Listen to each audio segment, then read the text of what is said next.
I don't know, it's because English is crazy. I research and I try and find why, and I want my kids to be curious too, and not just accept that, well, that's just the way it's spelled, but there's a reason for it. There's a pattern, and if we understand that pattern, we can apply that pattern to other words we may not know that follow the same pattern. And so helping us understand the logic of our language is really important to me, and started with Chartwell, which was a wonderful place for me to really start this journey. It took me into special education and then up into higher education where I was preparing teachers. And I got frustrated with how many teachers came to me and said, I don't know how to teach these kids, whether they were elementary, SLPs, speech pathologists, special education, reading specialists. After their programs, in the middle of their programs, said, I don't know how to teach these kids. And to me, that's a travesty because it makes no sense. There's so much information about how to teach these kids. And so it really became passion for me to work and advocate for change. I was instrumental, a part of the team that wrote the bills that went through in Oregon. And then I came up here and I've been working with ESD 113 since, 2016 for a while, and working with the OSPI and the Dyslexia Advisory Council since it was created in 2018. The young girl you see here in the middle, 10 years after I started at Chartwell, she was born. And in the meantime, I had learned about the strong heritability of dyslexia. And so I watched, and I also learned that it was on both sides of my family, my mother's side and my father's side. So I watched my children like a hawk. And as you can see, my daughter's t-shirt says, dyslexia is my superpower. So this journey that started out for me professionally has become personal. And I've watched her go through her path. And in the beginning in kindergarten, when I've taught and presented, I would say, yes, my daughter is dyslexia, but we're doing great. And in first grade, she hit that wall. And we were coming home with headaches and stomach aches and crying before Monday morning. And we've had to go through this journey. We've had an IEP, we just exited. She's going to be on a 504 now. And I've really, most importantly, paid attention to her heart through this process. And it's been wonderful to see her grow and to see me be able to support her through my knowledge. And like I said, making the journey from the professional to the personal. A couple other influences. I was on the board of IDA in Oregon and Decoding Dyslexia. Both IDA is a bit more of a professional organization. Decoding is more of an advocacy organization. And those are both avenues that are near and dear to my heart to make sure that every kid gets what he or she needs and every teacher is supported as well. So my question I'm going to give a poll asking you about your background and knowledge about dyslexia. So I just launched the poll. Hopefully you can see it. If you can't, you can throw something into the chat box to me and I will read these options for people who can't see. It looks like a lot of people are coming quickly onto the polls. The first question is, option is, this is all new to me. The second one is, I have had students with dyslexia in my classes, but I wasn't sure how to teach them. The third, I have family members with dyslexia. The fourth, I have done some learning about it. And the last is, I've done a lot of learning about it. And if you can't see those, feel free to put a direct message to me. And RPCV, woohoo! Not too far away from mine. I was 98 to 2000.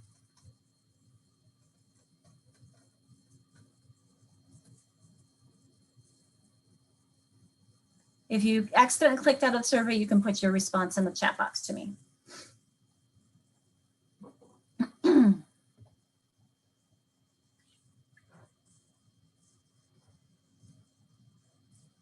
Wow, you all are amazing. Already we have, in a little over a minute, we have 94%.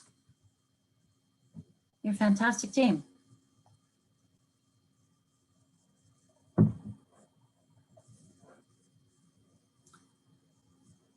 All right, I'm going to end the poll there at 95%. That's fantastic. I'll share our results just so that you can see about your colleagues. That we have a few. This is brand new. Thank you for your honesty. I think that's really important. And a lot who've had students with dyslexia in your classes, some who have family members, some who've done some learning, quite a bit, most have done some learning, and some who've done a lot. So sounds like we've got a great heterogeneous group where we have opportunities to learn from each other subsequent to today. Oh, I forgot to hit the share results. Sorry about that. Now you can see.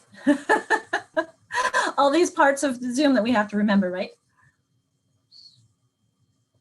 Okay. I'm going to go ahead and stop that and move on. And like I said earlier on, feel free to stop me at any time with questions or quick questions to Rich, and he'll prioritize and help me see when is a place to stop and when is a place to wait. Alicia, just to say, so Celebration, we got the YouTube stream up, so anybody who couldn't get in now can join us. So you know, all things are a learning process, and no major questions, but I wasn't able to change some of those settings because we're using a district account, and so I don't have ownership to change things like renaming. But we'll keep moving on, and thank you, Alicia. I'll let you know if there's any questions that come up in the chat. Remember, for those who have joined us later, if you have a question, please send it in the chat to Rich Mellish, that's me, and I will interrupt as we need to. Thank you. Perfect, thanks, Rich. I also have a lot of resources that I will share with you, but so that you're not in the midst of sharing at the same time or exploring, I'll go ahead and I put this same slide again later at the end, so we can revisit the foci and all of these clickable resources. Rich has access to this in case you forgot or can't grab it out of the chat box easily. He has access for all of these. You could also type in that tinyurl.com/dyslexia101 handouts. Those are all ADA accessible, so they're all readable by an e-reader. And I have resources for all of these as well, and we'll be sharing those again later on. So we're going to start off with understanding dyslexia. And one of the resources that I've added in is a fact sheet that the Dyslexia Advisory Council has created. It's just a great start to understanding what dyslexia is. We did not use the definition that I will be sharing shortly that is on the OSPI website. We kind of tried to translate that into more of parent-friendly, family-friendly language that's just understanding it, not the legalese language. And then we'll talk about the literacy law. And it is a literacy law, even though the law talks about dyslexia, defines dyslexia, we're really framing this as a literacy screening, not a dyslexia screening. So I'll go into talking about a little bit about what that means in the middle section. And then we will be talking about what are some best practices for early literacy instruction and intervention. All right, so to start us off, I'd like to frame reading difficulties as multifaceted, and that when students are struggling understanding the words on the page, it could be for various reasons. Up at the top, we have weak verbal abilities. That's one of the common reasons for reading difficulties. Students could have a lack of literacy experiences. I'm sure many of you experience your kids come to school not having a lot of understanding of language before they come in, whether it comes in or books. They may not have thousands of books in their homes, even hundreds or even dozens. And they may also be coming with insufficient instruction for one reason or another. Perhaps English is their second language. But a very, very, very common 1 in 5, 20% is dyslexia. I got the wrong use of the word 20 there. So about 20%, up to 20%, it is because they are struggling in getting the word off the page. So later on, when we talk about those nuance, I just wanted to start framing it as one of the options and reasons why students could be struggling to understand what's on the page in front of them. To help you frame it as well, I like to show that in order to read, these are different reading strengths and struggles. In order to read, we have to be able to understand the language.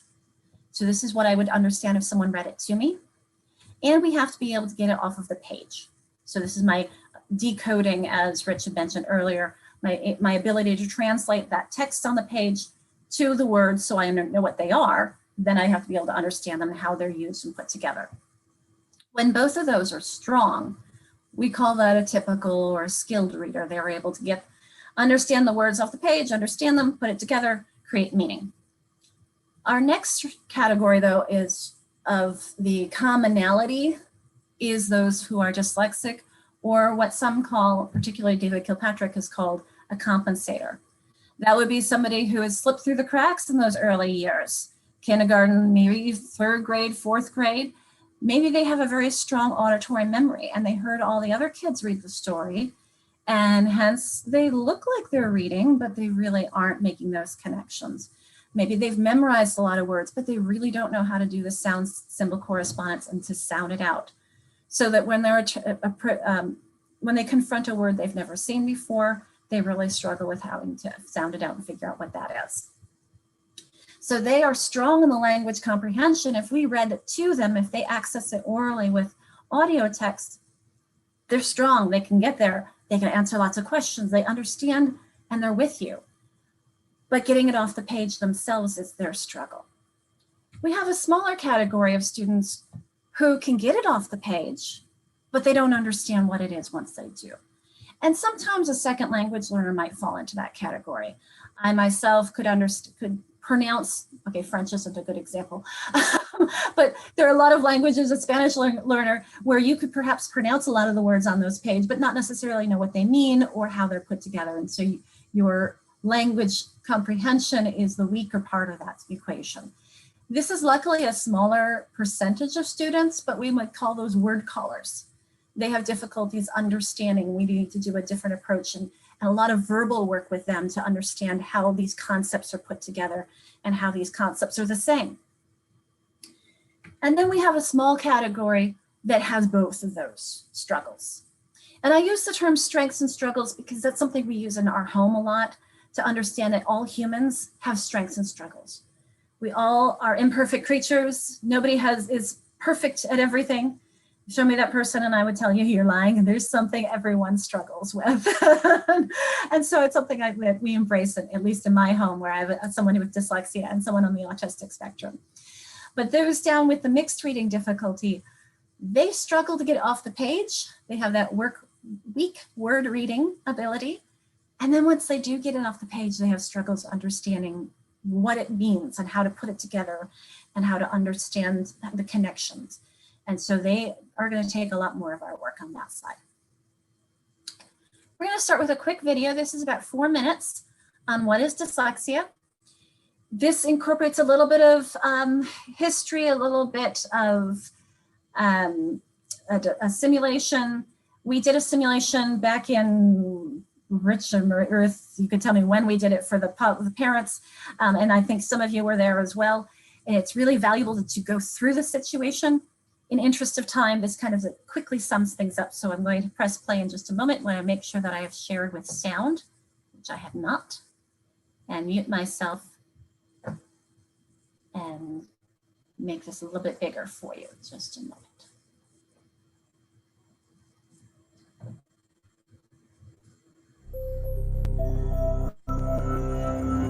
Just to get us all on the same page.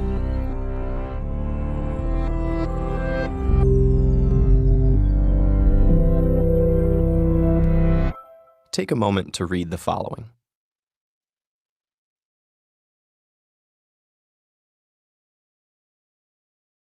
How was that? Frustrating? Slow? What were those sentences about? They're actually a simulation of the experience of dyslexia, designed to make you decode each word. Those with dyslexia experience that laborious pace every time they read. When most people think of dyslexia, they think of seeing letters and words backwards, like seeing B as D and vice versa. Or they might think people with dyslexia see saw as was. The truth is, people with dyslexia see things the same way as everyone else. Dyslexia is caused by a phonological processing problem, meaning people affected by it have trouble not with seeing language, but with manipulating it. For example, if you heard the word cat and then someone asked you, remove the C, what word would you have left? At. This can be difficult for those with dyslexia.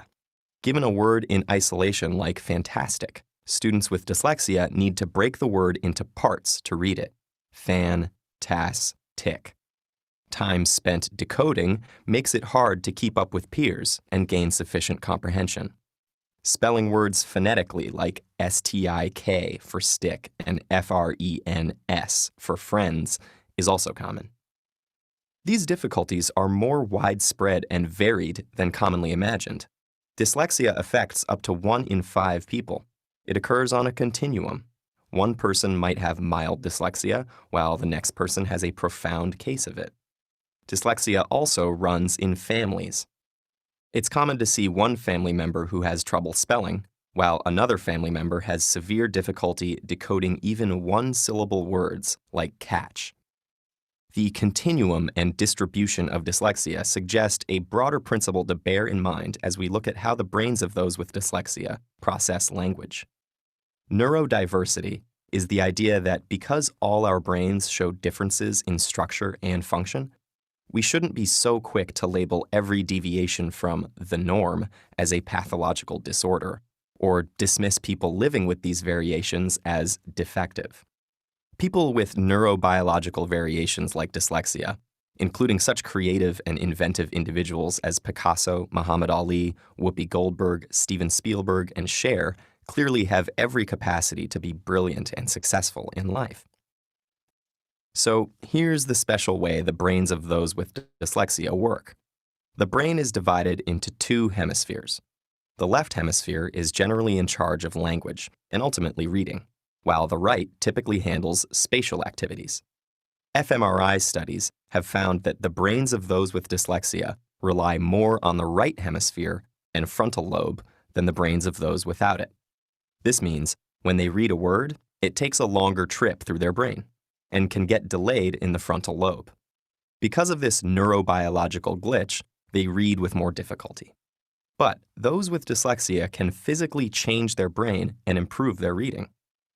With an intensive multisensory intervention that breaks the language down and teaches the reader to decode based on syllable types and spelling rules, the brains of those with dyslexia begin using the left hemisphere more efficiently while reading, and their reading improves. The intervention works because it locates dyslexia appropriately, as a functional variation in the brain, which naturally shows all sorts of variations from one person to another. Neurodiversity emphasizes this spectrum of brain function in all humans and suggests that to better understand the perspectives of those around us, we should try to not only see the world through their eyes, but understand it through their brains.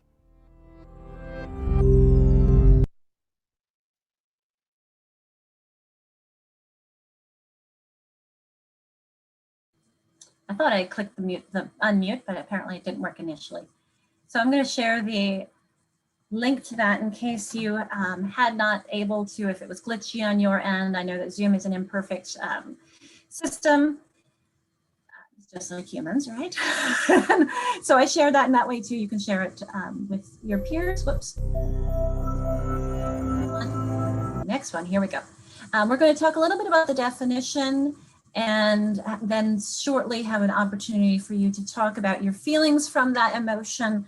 Sorry, from that video. I did notice some emotions and thoughts come into the chat box. And so hold those, take a moment to write down some thoughts for a moment. I'll pause to give you a moment to write, and then I'm going to read this. And after I've read it, I'll invite you to do some annotations, highlighting or hearting or question marking in words that stand out to you. So I'll give a moment for you to write, and then I will read, and then you can annotate.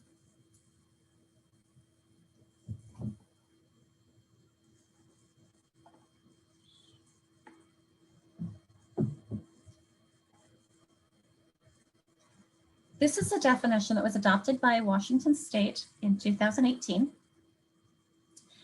And it is, if you are familiar with the definition, I saw many people are familiar with, done some training on dyslexia. If you've seen the definition that was adopted by the National Institute of Health, or the which is the same as that is on the International Dyslexia Association's website, you'll notice these are almost identical. with one difference. Sometimes you'll see the word neurobiological in origin instead of neurological. And you'll also sometimes see, I can't remember where it is, something will be one sentence instead of two. Otherwise, it's exactly word for word the same.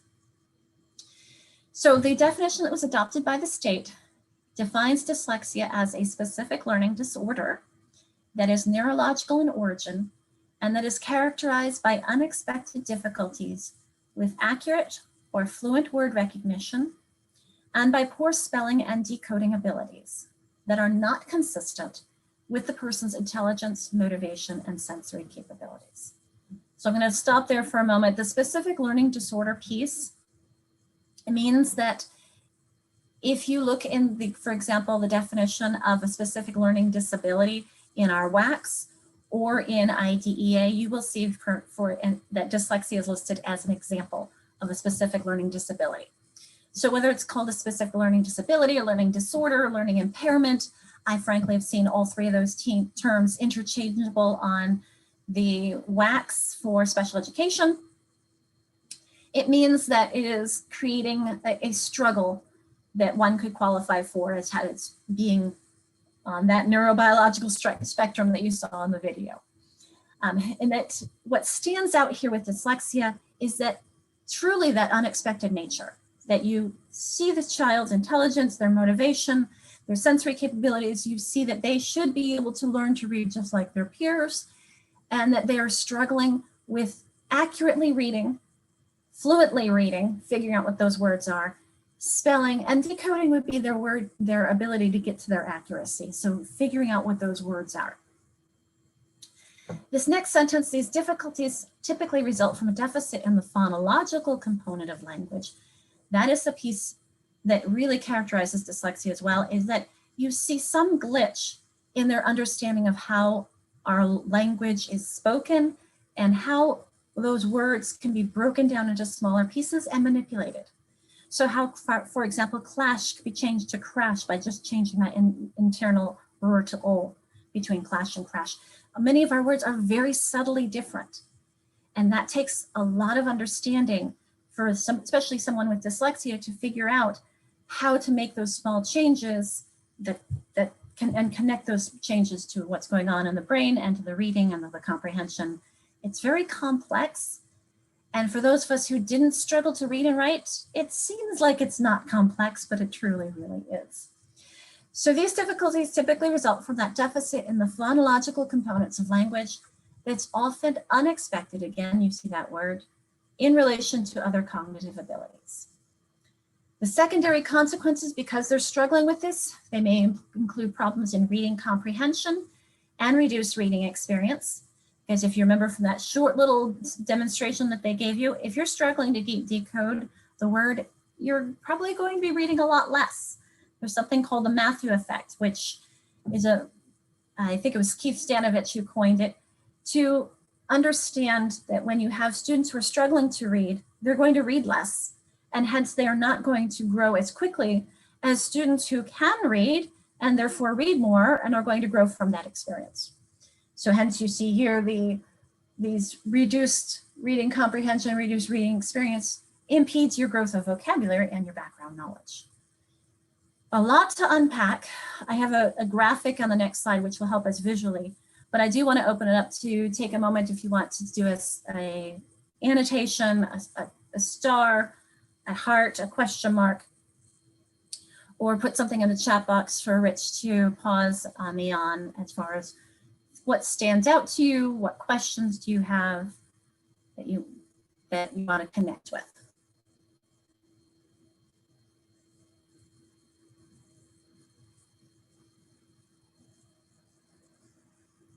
It's always fun to watch the annotations come in. But I did learn that if you're going to use annotations, you need to do the reading first and then let the annotations, otherwise you can't read behind through all the stars and things. I don't see any question marks coming up, but lots of connections, it looks like. Definitely someone's agreeing with the reduced reading experience piece. Putting some personalization into it. unexpected seeing that a couple times. Poor spelling, poor decoding. Not consistent with intelligence. I really appreciate that. I can tell you from firsthand, it's hard for the kids when they see themselves struggle, because so often, I can't tell you how many stories of people with dyslexia, they feel stupid. They feel stupid. They feel like their peers think they're stupid. They feel like their teachers think they're stupid. And there's a great quote from Jonathan Mooney, who is currently a very successful entrepreneur, author, who dropped out of school in 5th grade. His mother pulled him out for a year, and he didn't learn to read until he was 12. And he said being labeled ADD and dyslexic was a hell of a lot better than being labeled lazy, crazy, and stupid. And Alicia, just looking at a couple of comments coming in, one of the things we look at is dyslexia also gives us an opportunity, whether or not a student has that diagnosis or label, to understand early reading difficulties that are associated with dyslexia. So whether or not, doesn't always matter directly to us if we have a student without the diagnosis, we can still use what we learned today and what we've learned by looking at dyslexia to help students who have similar challenges. So yes, it's very prevalent, but it also helps inform us when students struggle with decoding. And then there was one question of just some interest in hearing a little bit more about compensators, and then students who have been able to memorize words, but then they run into their limits on that. So that's what's coming. Thank you, Rich. And to be honest, when I heard David Kilpatrick use the term compensator, I kind of looked at him and I thought, the way you're describing this, and even in his books, the way he describes them, I thought, I would call those kids dyslexic that we didn't catch early enough. So I think that they're just different manifestations of the dyslexia. And I think that it depends on different people's description.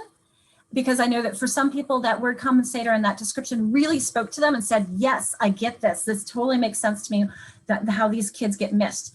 And I look at it and say, well, I understand those kids get missed, but I don't understand why they get missed. I mean, because if we had a good universal screener, those kids probably wouldn't get missed. So I think that the way I remember his description of compensator has a lot to do with the fact that you're able to hear it, you're able to see it, you're able to slip through the cracks. And because you've got strong other skills that mask that weakness in the phonological component piece. Did I hear something else? I'd like to self-correct, because I said something and I just heard myself say it, which is, does it matter whether it does matter. The diagnosis and the identification of dyslexia really can be helpful to our conversation. So I just didn't want to leave the impression that, because I think that's one of the things that we're really needing to work on better as a system, is how do we talk about dyslexia? How do we engage families when they get a diagnosis with dyslexia? Because it really does matter. It matters to them and it matters to us. So I just wanted to make sure I didn't leave a misimpression on something I said there. But you know what, I'm with you, because as a former special educator, I often would look at my students and say, I see indicators of dyslexia, or I see this looks like classic dyslexia. Hence, as a special educator, I don't want you in my resource English class. I want you in gen ed English. We'll get you the accommodations you need, yada, yada. But whether or not I had a diagnosis, I didn't care. What was important to me is to see the strengths and weaknesses, the strengths and struggles, and see the profile and where the kid needed help. However, Sally Showitz, especially in her new version, really says you need that diagnosis. You need that. If you come up with an evaluation and you are missing the diagnosis, it's like reading a book and you're missing the conclusion. And I say that I do kind of agree with her in a way as a parent and as somebody who's been really in the advocacy community, because it is so relieving for a kid to say, okay, I'm not stupid. I have this thing called dyslexia, and it helps, and it's, here are the strengths and struggles that are the result of this. And that it's not me, it is the way my brain is wired, and I can do something about it. So for some, it's very empowering. So thanks, Rich. All right, I'm going to clear off all our fun drawings there. And we're going to show you, as I mentioned. Yes, go ahead, Ruth. Can you just clarify something about the problems in reading comprehension is due to that Matthew effect of just not reading a lot, and not because they're you mentioned earlier that their language comprehension is strong. Yes, and I feel like this infographic helps that a bit too, Ruth. Great. In that, I'm going to use my own annotations here for a moment, my draw feature here. In that, because I'm struggling to get this word off the page, it affects my comprehension of what I'm reading.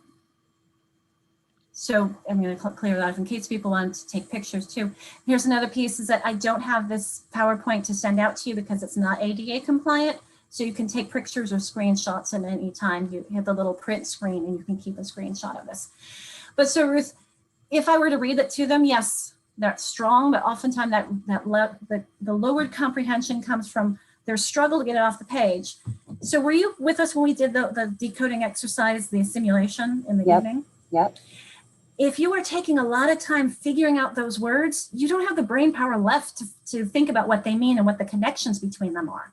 Because you're working so hard to understand what they are that you just don't have time to think about that. You're moving on and you're just paying attention to the words themselves. So hence this top row here, the decoding, spelling, accuracy, fluency, that all does affect your ability to understand that passage. But also because you are doing less reading, you are not building your vocabulary through reading. You're not building your background comprehend knowledge through reading. And those also both affect your comprehension as well. So you're getting a kind of a double ding on your comprehension, one from just your decoding difficulties and one from the fact that you're not reading as much as you had mentioned with the Matthew effect. So yes. So while I need vocabulary and background knowledge in order to understand what my text, I also build it through reading. So it becomes a reciprocal concept. We have a good question coming from our YouTubers that are watching right now, which is, at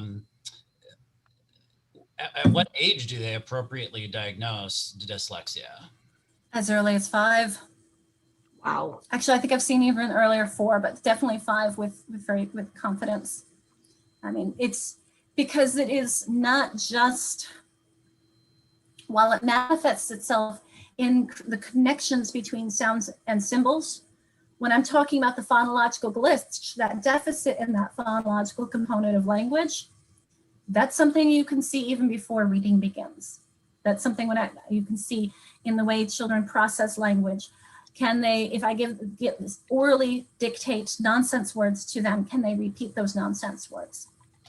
Can they understand rhymes and playing with sounds? Can they tell me how many sounds in a particular word?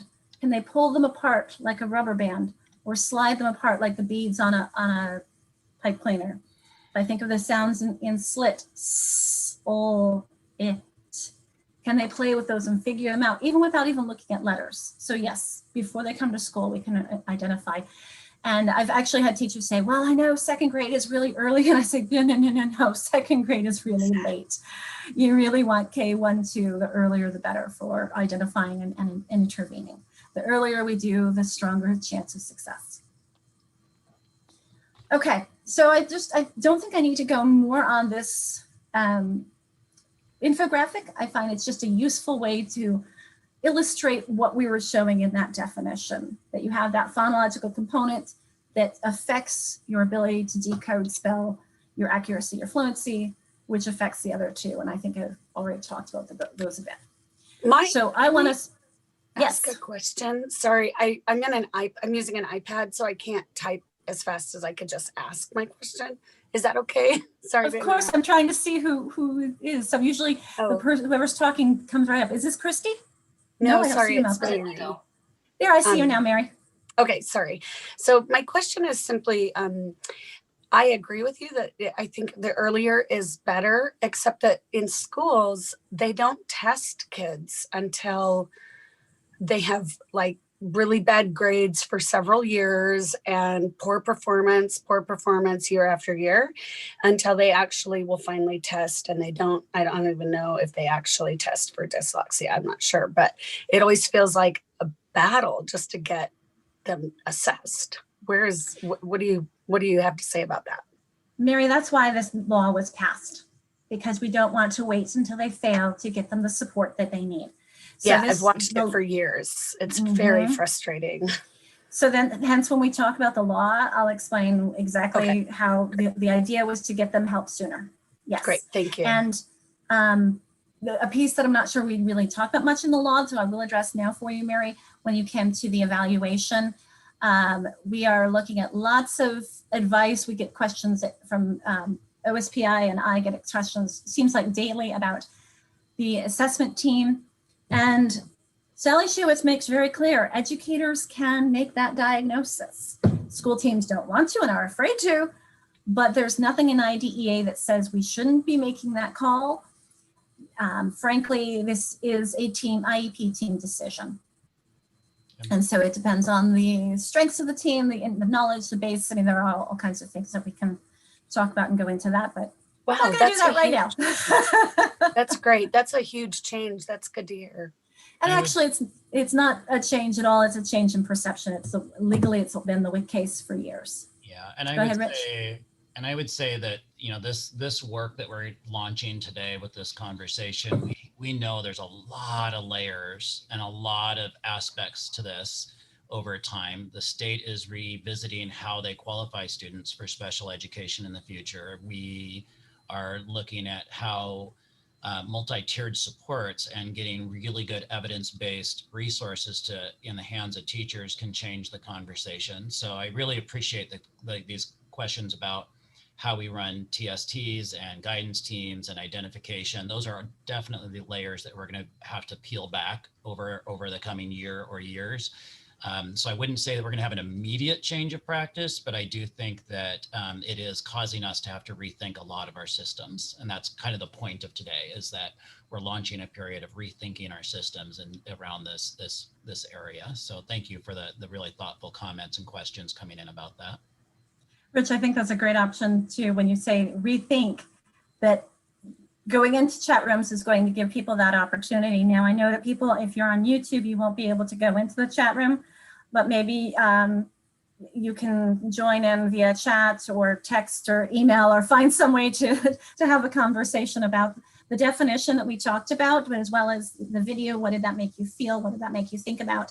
I have the breakout rooms set. They were automatically set for 7 minutes. I think that's probably a good amount of time, but that means with 6 people in a room, you're not going to have a lot of time per person. Please work on sharing your time, and then we'll have a few groups to share out when we come back.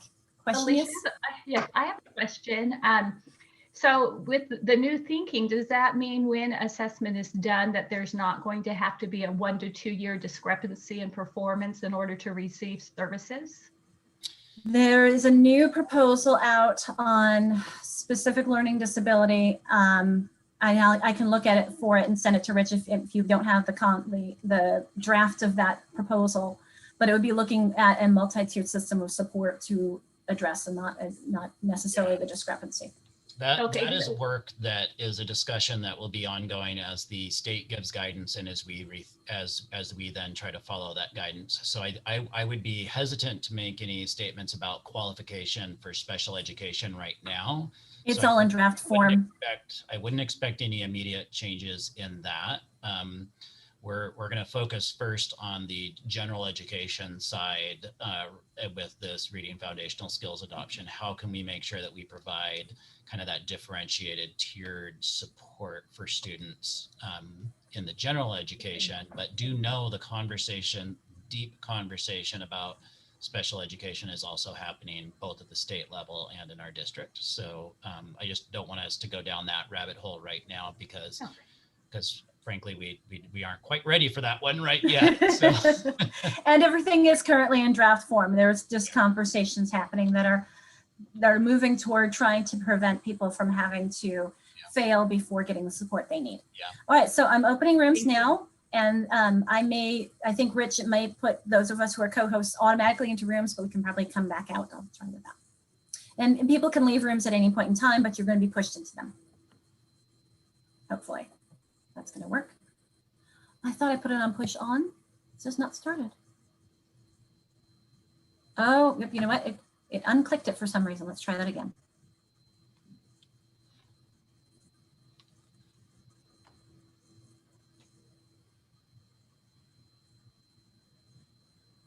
All right, let's try it again. You know, I think we ran into this with my agency when we were trying with 300 people to do breakout rooms and didn't like it for some reason. Have you all tried to successfully do this with 300 yet, Rich? Yeah, are you having trouble? No, I haven't run that many of these with 300, but I haven't had a problem yet. But are you having trouble getting them created? It's all created. I click open and nothing's happening. This happened with my superintendent when we did a whole staff meeting once, but I thought he then came up with a solution. Let me try as well. Okay, why don't you try it on your end? See if I have any better luck. Sorry, folks. You know, this, if nothing else, I'd say this definitely gives us more empathy for what all of our teachers are facing every day. And I'm going to try and create, I'm going to open all the rooms, and for some reason it's letting me, I wonder if it has, well. Maybe as the host, you can do it. Yeah, no, it's not. I think I'm getting to the same place you are, where I get to where it says open all rooms and it's not letting me. Well, darn, we may be out of luck with breakout rooms today, because I am. That's unfortunate. Derek is asking if we could discuss in the chat. If you want to unlock the chat, Rich, we could give a moment for discussion and do it that way. I'll open the chat for during this, since we can't do breakout rooms. What would you like them to put into the chat if they want to hit to everyone? Just a reflection from the definition, a reflection, a connection. Okay. From either the definition that we discussed or the video. We'll just give a couple people a couple moments for that kind of processing. My apologies, you can't do this. We can also have a couple more minutes of oral talking if somebody would like to talk it through or have some more questions then. I actually have a question, if that's okay. Thanks. Go ahead, Christina. Hi. Hi, I teach kindergarten, and you were talking about identifying dyslexia as early as 4 and 5 by how kids, how well they manipulate, sounds even before the reading. And you were talking about rhyming and hearing the individual sounds of words. So I'm curious about identifying dyslexia when so much of our population is English language learners, because I regularly, every year in kindergarten, like this year, almost 2/3 of my classes are English language learners. And they come into kindergarten and they don't understand rhyme. They struggle to identify sounds, but by the end of kindergarten, they're reading anyway. But some of them aren't. And so I always struggle, okay, is it English language learning or is it something deeper? And how do we tease that out? And frankly, that's one of the things that OSPI and the Dyslexia Advisory Council is still working on how to tease that out. At what level should we hold off on some of the ELPAs? And I think particularly, if you are struggling with phonemic awareness, you're going to be struggling with phonemic awareness regardless of what your first language is, because that's an oral only, just playing with sounds and being able to separate sounds from words. However, we are not recommending that those kids who are second language learners get, for example, a sound symbol correspondence, because as you said, they may not have gotten that instruction yet. So there are pieces, a rapid automatic naming if you used objects that they know.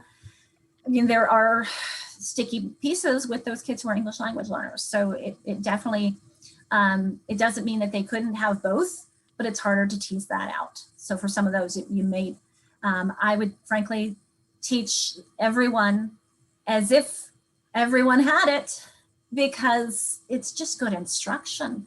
I know that the approach that I was taught is called Slingerland, and Beth Slingerland's idea was that all first graders were taught in a clear, concise, logical manner as preventative.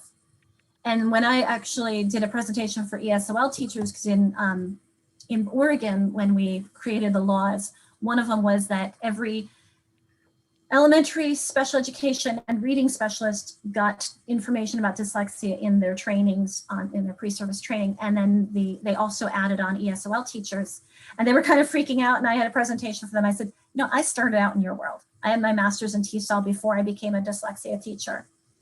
And you've got this, because it's about linguistics. It's about understanding language. It's about understanding orthography, phonology, morphology, these pieces of the logic of our language.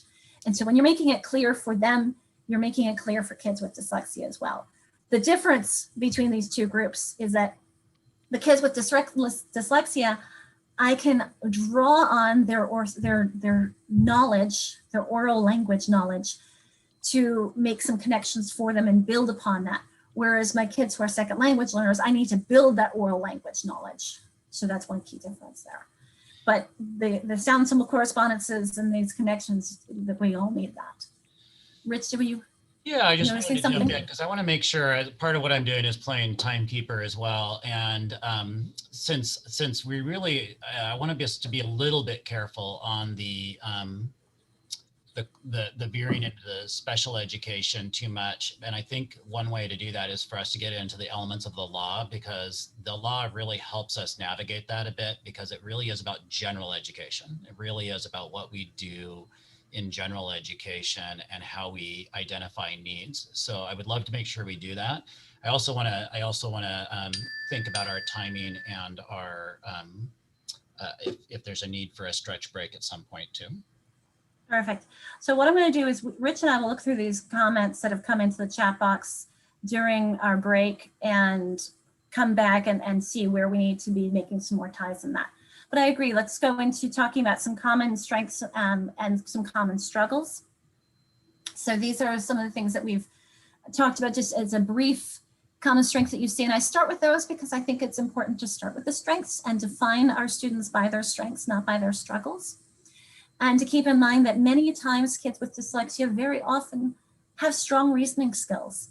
They have strong thinking skills, those critical thinking skills. Very often you'll hear outside the box thinking. Strong oral skills, as I've mentioned a lot. They may have a lot of general knowledge. They may have good problem solving ability, be very creative. And there was one exercise my daughter did, and she came home and she said, my teacher said I was the only one who thought to do that. They had to melt ice on Play-Doh and my daughter put grass between the two. And I said, well, that's your outside of the box thinking, that you've got this strong creativity. So I wanted to make sure that we start there. Again, as I mentioned before, we start with their hearts and we build that up and we define them by what they're good at, not where they struggle. So I know we've talked a little bit around some of these common difficulties, but I just wanted to lay out some of them here. So starting, obviously, we've talked about the inability to sound out new words, to approach a word you've never seen before.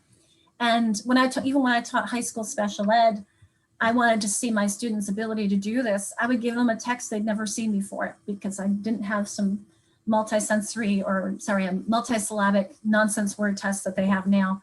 And I would get out Edgar Allan Poe or Shakespeare or something I knew they'd never seen before. I wanted to see, how can you attack a word you've never seen before? That sight word vocabulary, unfortunately with kids with dyslexia, another thing that really throws them are little tiny words like prepositions and articles. And are they really important?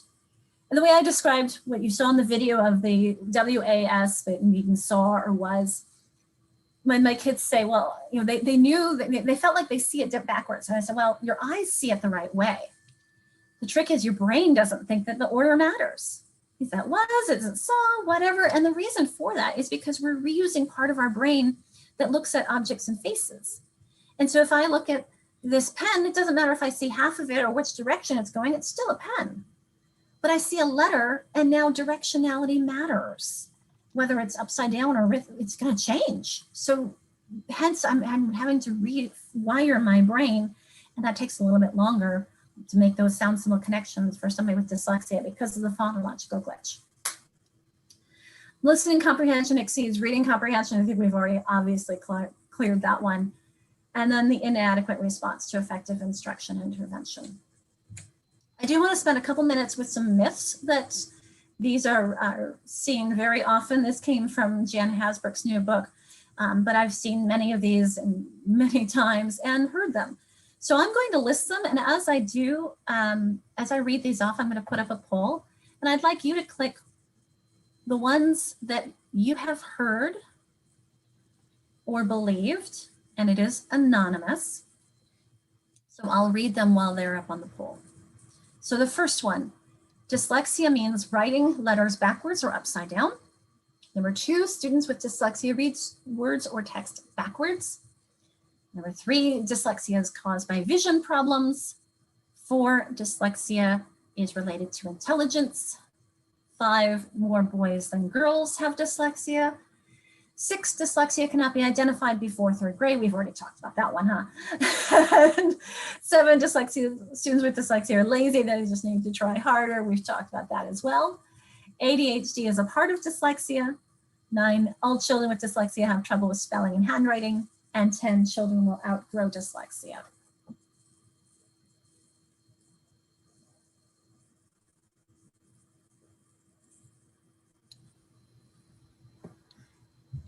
As we're doing so, it looks like a lot of people are saying the first 2 more than the others, as well as number 9. Those are the most common. Once we're almost to 90%, we're at 88. And I'll use this to drive the ones that I focus on, that the truths. So I'll leave that up. All right, thank you for contributing. For those of you who have, looks like majority, and I'm sorry for people on YouTube, I don't think you can, but I'm going to share those results so that we can continue looking at those while I go on to the next, whoops. Hopefully you can see both things. I can't remember how it views for you if this doesn't block. Rich, can you see both the poll results and the slide? Like, are they separate things? You can move one thing around.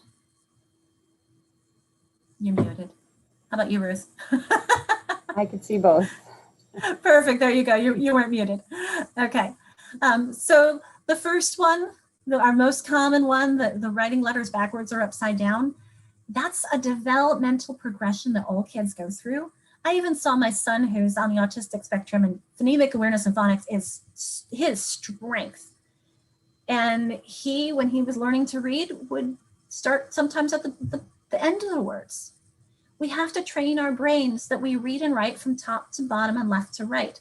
And so one of the tools that I learned to employ with him, after my struggles and my frustrations, I looked to one of my mentors. I said, how do I get him to do the top to bottom instead of pushing up when he writes? And instead of doing his E's like this, how do I get him to go left to right and top to bottom? And I appealed to his logic with her advice, was that we read and write in the same direction. We read and write from top to bottom and left to right. And so that process of writing helped him solidify that we read in that direction as well. So this is where the reading and writing connection can help translate and move us along to that left-right connection, as in our language, that's the way that we read and write. Not all languages do. And so hence it is a natural process that all kids go through, but because of that reading writing problem, kids with dyslexia are going to struggle a lot more with that process. The other thing, it depends on how it's taught. So when we teach the B and the D, do we teach them that they're both a stick with a ball either way? Or do we teach them that the B starts up at the top and bounces, I bounce that B, and the D comes around like a C up and down? So do we teach them completely differently? Or do we teach them in cursive where the B starts up like an L and comes up text, or the D starts like a C or an A and comes up and down? So how we teach them also helps them confuse or unconfused, helps them understand those differences. The same thing with number 2, the reading a word text backwards, that was along the same one. You see that some students don't reverse and transpose them, and it is developmental. I've talked about that as well. Number 3, not many people had problems with. Number 4 was IQ. We see that in every area of intelligence. We've talked a little bit about the fact that it doesn't mean you're stupid. And when I say only slightly more boys than girls, I think it's like 51% from what I've read. So it's really small there on that difference. And then our next list is that students who are at risk of, let's see, we had number 6 we talked about was the 3rd grade piece. I've mentioned 5 years old. I said this comes from newest one, 2020, is 4 years old. They're lazy. Well, we know they have to work really hard, right, folks? ADHD co-occurs very often, about 80%, but not always. And then dysgraphia is very common, but not all. So those of you who say all children with dyslexia, I totally understand why you'd say that. It's very, very common. And then the last one is that nobody outgrows it, but as Sally Shaywitz says, we can overcome it. As Jen Hasbrook says, we can conquer it. So yes and yes. I have a story from a student. Do we have time for that, Rich? I think so. We have about 20 minutes plus though left of your time. So, and I want to make sure that we get through the parts about the law, because otherwise. Likewise. So I'm going to invite people, in that case, I'm going to invite people to take a screenshot. See, things always go faster or slower depending on engagement, and I always want people engaged. So, but I'm going to invite you to take a screenshot of this poem. And it has 2 slides, so I'm going to actually clear the drawings so that I'll just count to 5 to take a screenshot, and then I'll move on to the next one. And these are clearing all drawings. Bridget is a member of the International Dyslexia Association of Oregon's student panel.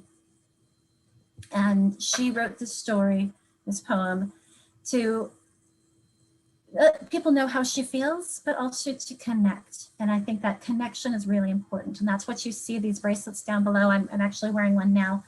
If there are any students that you know of or anyone knows of who is struggling, feeling alone, you can go to the Orbida website and you can put in that person's information and they will send her a bracelet that says you are not alone. And this is really empowering for a lot of kids to know that they are not alone in that process. Okay. Did you want to take the break now or in a little bit? Yeah, I heard you mentioning break. Why don't we take a quick stretch break and bio break for those folks that need that. We've been sitting for a little while. Sounds good. I've been standing, so I don't notice. But I'll go refill my water while we pause this recording. I'll put on, I think here's our stretch break thing, and then we'll get into a little bit about the law and some best practices.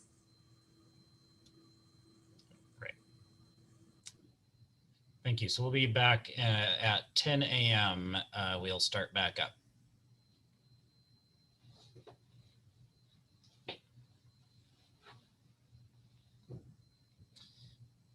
And I'll just say to those out on YouTube that might be listening, thank you very much for jumping in there. Sorry for the delay in getting that going. The whole live streaming onto YouTube is just something that we're still learning and working out. No excuses there. We ran into a hitch we didn't anticipate, but I'm glad we were able to figure it out.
I put this back up because of request from somebody who was getting a camera.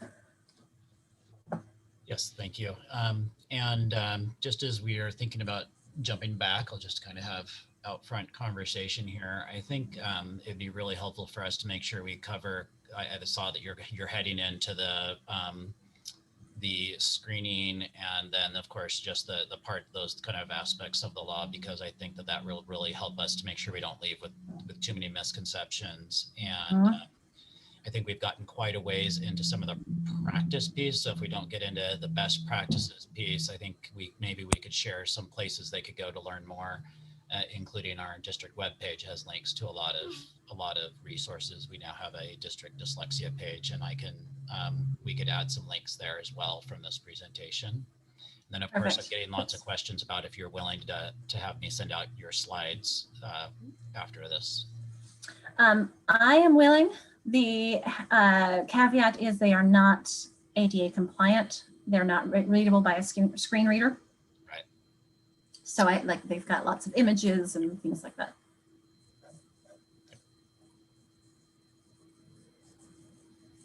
Yeah, and I think one of the things that is coming up is just us being really careful between the gen ed and special ed piece on this.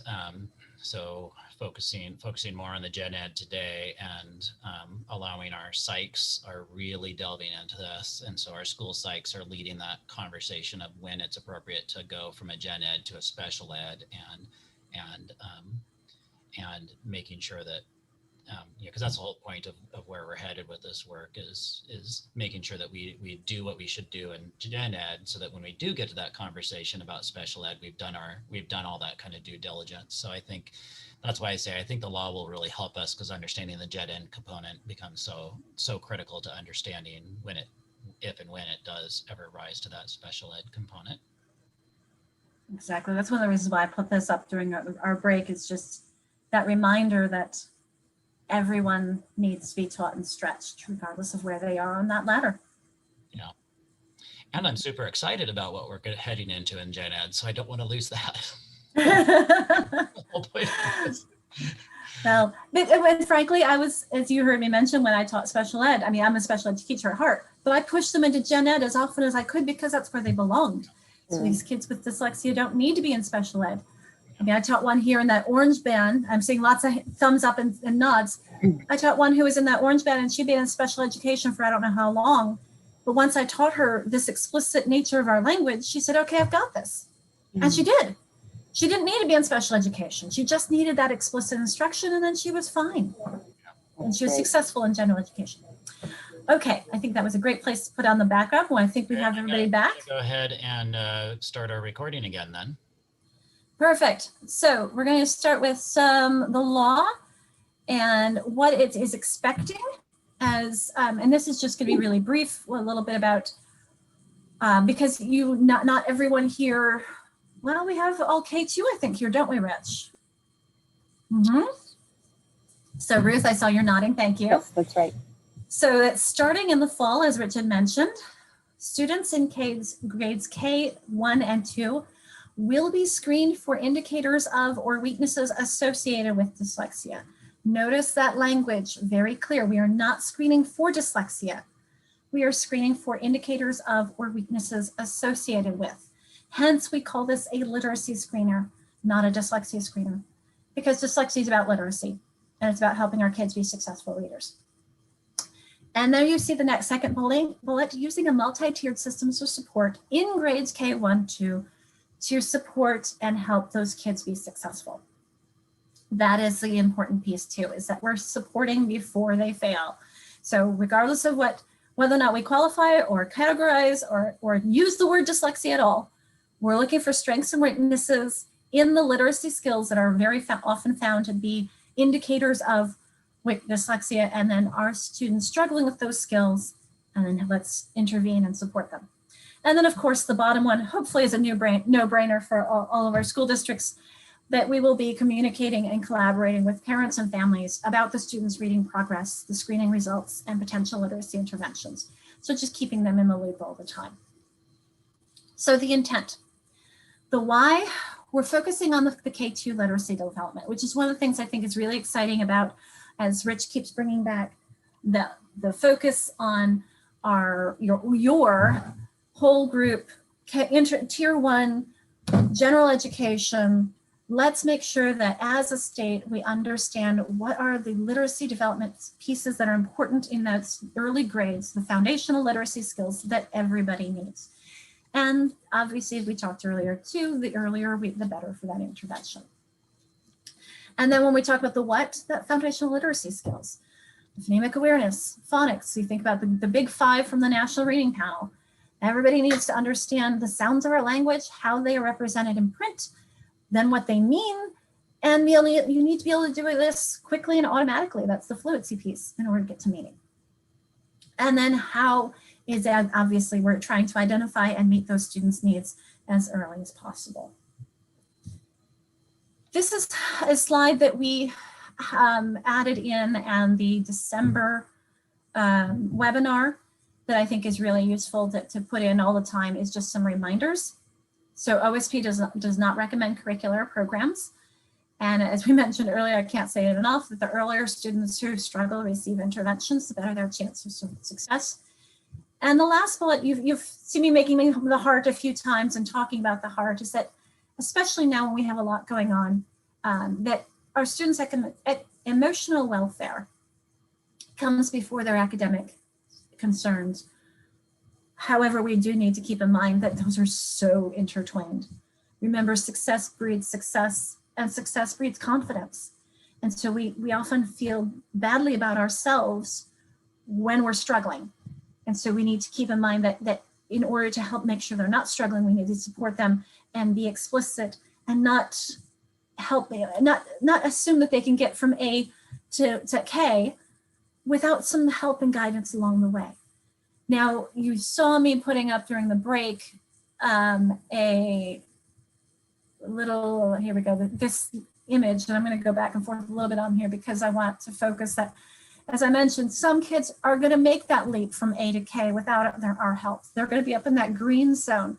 But for approximately 5 to 40% of the kids, they don't need a lot of help to get from A to K, much less A to Z, to understand how the language works.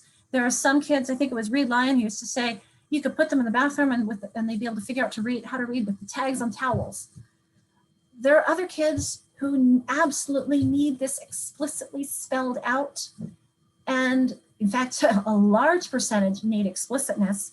But then for a small percentage down here, 10 to 15%, up to 20, they need it a lot more repetitions, a lot more intensively, a lot more diagnostically, a lot more systematically, because they're not just going to pick it up automatically.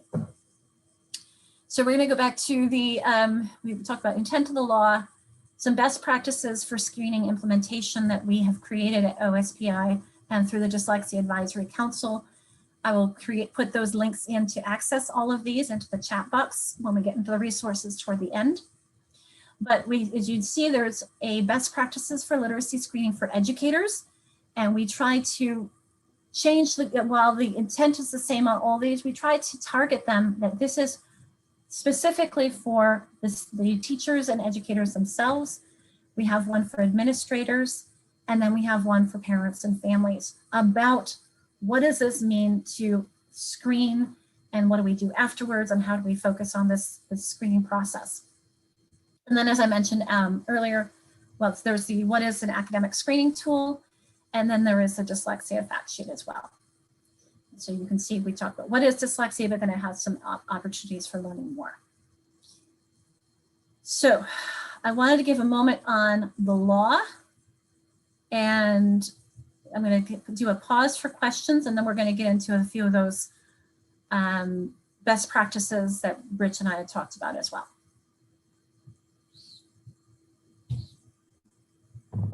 So pausing for the law questions, legal issues, what's going on with the Dyslexia Advisory Council.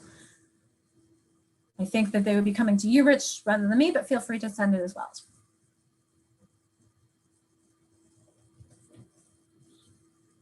Or to unmute.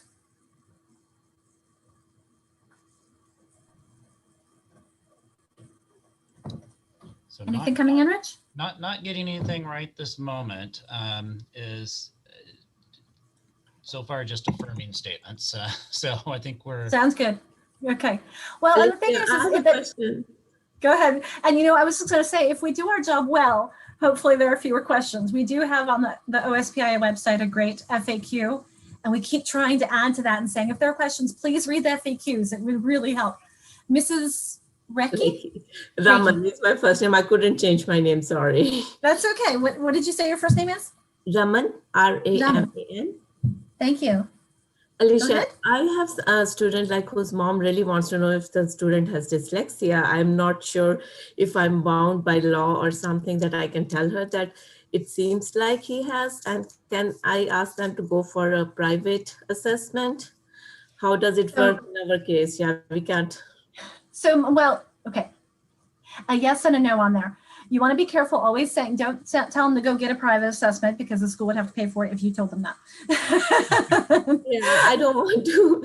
She asked me, so I was so confused. I said, okay, I'll get back to you soon. So I don't know how to address so this. as a school team, in fact, there's a guidance letter that came out in 2016 that talks about, as a school team, you can, if you're concerned about the student's progress in reading and writing, any member of the school team, whether it be an educator or a parent, anybody can refer and say, I'm concerned about the student's progress, whether it be reading, writing, math, whatever, and refer for an IEP to evaluate what that problem is at any point in time. Even if you have an MTSS, that's one thing we all have to be very careful of, is our child find responsibilities.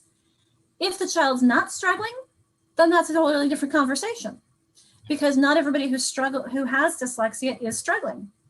I mean, when my daughter first started in kindergarten, I let them know, I said, you know, dyslexia runs in the family. She does have issues with phonemic awareness.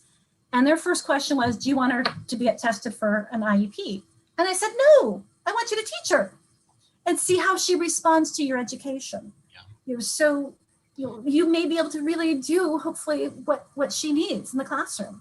Yeah. Go ahead, Rich. Yeah, I'd love to jump into it because, you know, I know our experience in public education right now is when we talk about testing and screening and diagnostics, we immediately go to the special ed kind of guidance team mindset. That's actually one of the big shifts that this is representing, that we are going to be doing screening and diagnostic assessments, and they're diagnostic for the learning challenges, not diagnosing dyslexia, but doing a diagnostic to identify the learning challenges. We're doing that. We're going to be screening all students next year, and we're going to be doing that best practice of early identification so that we can provide instruction early.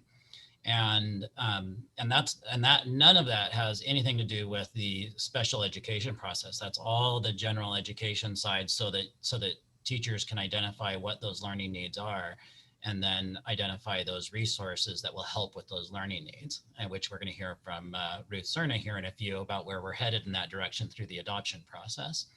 So I just want to, it's going to be one of these things that we're going to have to learn how to talk the talk of assessment and screening and diagnostic assessments from a general ed perspective long before we ever get it to a special ed perspective. So that's going to be a real difference. The other part is that I think I want to just kind of reinforce with what I heard from Alicia is that we're identifying the learning difficulties or those gaps, those challenges that students have, and whether they're associated with dyslexia or whether it's a student with dyslexia, our job as educators is to make sure we identify the learning needs. It helps provide context if we know they've had a private evaluation, but even if they have a diagnosis, we'd want to find what learning challenges they have. So that doesn't really change what we do. So it is a little bit of a different of a mindset as we move more assessment into the general education world. Yeah. I love that clarification, Rich, because even if I do have a diagnosis, that only tells you so much. It doesn't tell you that individual child's strengths and weaknesses. And as a teacher, wherever you are in the spectrum, you need to know your child's needs, strengths and needs in order to be matching your education to match that person's needs. So I appreciate that. Thank We you just so have a much. few more minutes before I want to make sure that we get to the application that Ruth can bring to us. So just want to make sure that we get your final thoughts, Alicia, as well. So while I have of course, a lot more, I could spend, it's people who have seen any of my trainings, I do have a 42-hour series on this, so I have a lot more that I could be doing. But, and when we talk about comprehensive and structured literacy, I mean, we talk about a lot of these pieces that we've mentioned. You'll see, like thinking of the National Reading Panel, phonemic awareness, phonics. This used to be called fluency, but we also have to focus on the syntax, vocabulary, and a comprehension. And you look at the elements of what do I need to know? We need, I've mentioned already, phonology, sound symbol correspondences, syllables, morphology, syntax, semantics, all these elements. But really it all boils down to what do we do and make sure our kids need? So this is the preventative piece. In tiers 1 and 2, you want to make sure that all kids understand and get phonological awareness instruction. They need to understand that words are made up of individual sounds that can be manipulated and changed and identified. And so that, for example, the word fix could be changed to fax, and fax could be changed to fat, and you can keep making all these changes, and just one small change in sound changes those words. That's the phonological awareness instruction piece. Number 2, and this is every day. So from decades of research on reading, the most effective programs used all 3 of these every day. Phonological awareness, explicit and systematic sound symbol matching instruction, connecting the sound and the symbol or symbols. So I say symbols, that's why we're using the word grapheme, is because it might be multiple symbols making one sound. So IGH, AUGH, OUGH, they may be multiple symbols making one individual sound. So you've got to make that connection explicit. And then opportunities to read connected text. And this is something Ruth and I were talking about earlier before we started on the role of decodable texts versus authentic texts and how they both play a very strong role.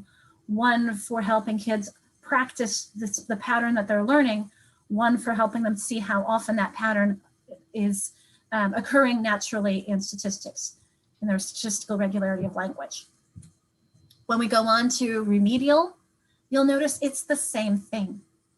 In this case, we're going to eliminate any deficits in those phonological awareness, and we're going to be teaching that phonemic awareness to the advanced level. And that means that they can manipulate and delete sounds instead of just pull them apart and squish them back together. We're going to be teaching and reinforcing those phonic skills, that sound symbol correspondence connection and phonic decoding, getting the words off the page, and spelling, getting it back onto the page. Spelling and reading, 2 sides of the same coin, very intricately connected. And again, those opportunities to reading connected text. If you notice the quote from Kilpatrick at the top, students, even with the most severe reading disabilities, can improve their word reading skills.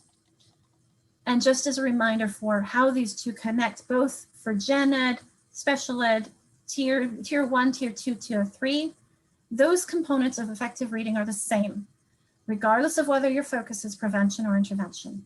Phonemic awareness, phonemic decoding skills, fluency with those in the word recognition and the text processing, construction of meaning, vocabulary, spelling, and writing. So these are the pieces that come together. I just had a couple of resources I wanted to share with you.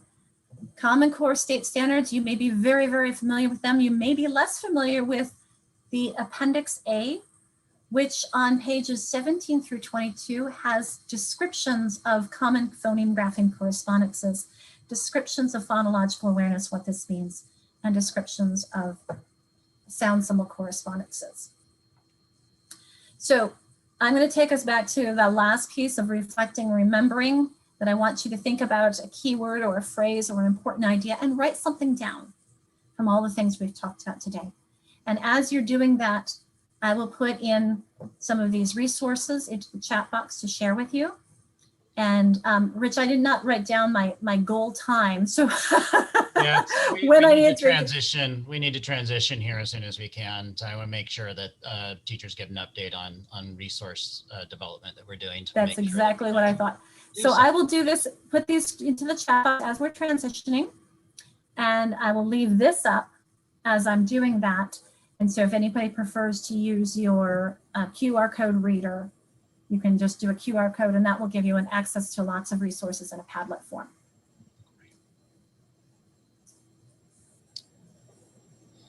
Thank you. I know that Alicia's we, not Go going ahead, Ruth. anywhere either. Alicia, you're not going anywhere either, so you'll still be No, here but I'll to stay draw. here and I'll look through some of the things that came in the chat box and respond non-verbally while you're. Awesome. yeah. And also do know that one of the things we'll be sending out after this training is a little bit of follow-up around any questions you have, anything like that. But also we'd love to have some opportunities. So we would like to hear from you if we had some options for you to get more time with Dr. Franks going in more depth into the instructional practices, and we created those opportunities. Is that something you would be interested in? So please know that today is a launching point, not the complete picture by any means. We are just heading onto a journey. And I like to say over and over again these days, our goal is not to be great by September 1 this next year. That would be presumptuous of me. But our goal is to get on the road towards greatness in dealing with early intervention for literacy challenges. And so we want to make sure that the tools are there and that we're starting to really delve deeply into that training. And I believe that we can become great at the instructional practices and use of resources and identifying and talking to families and providing kind of those multi-tiered supports, which we haven't talked a lot about yet. And you know what it even means to offer multi-tiered supports. So we know there's a lot of work to do, and we're just really launching it today. Okay.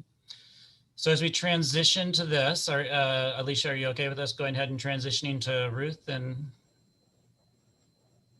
great.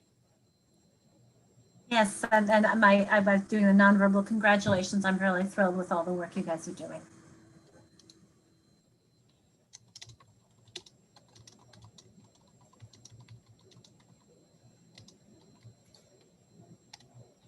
Okay, so just checking with my co-presenters. Can you see my PowerPoint up and running? Awesome. Okay, hi everybody. I'm Ruth Cerna. I'm with Teaching and Learning. I'm the literacy TOSA for the district, and I may have Carrie Granados and Tammy Westmoreland, who are instructional coaches at schools, chime in, and certainly Alicia and Rich, if you hear anything in the chat or just want to chime in, I would absolutely love that. So I'm going to frame this in 3 different parts. I'm going to give just a real quick summary of the foundational skills. You've heard Alicia talk about those quite a bit. And also doing an update on the adoption. You all have a representative at your buildings who have been doing fabulous hard work, but I'll just go into it a little bit just for the good of all. And then while we know these tools, these evidence-based tools that we're adopting are on the horizon, we also want to look at some tools that we can use right now.